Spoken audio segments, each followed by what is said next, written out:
আসসালামু আলাইকুম গাইস, আপনারা সকলে কেমন আছেন? আশা করি ভালো আছেন। আমরা অনেক ভালো আছি। এই দেখেন আমার ভুট্টার হাল অবস্থা। এই কটা ভুট্টা হয়েছে, আমার কান্দা আসতেছে।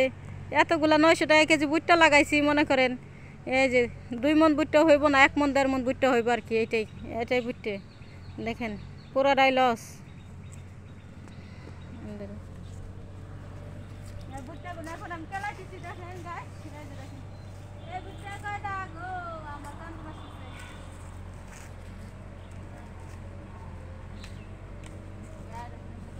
এগুলা তারপর নিয়ে শুকা দিব বাড়িতে নিয়ে।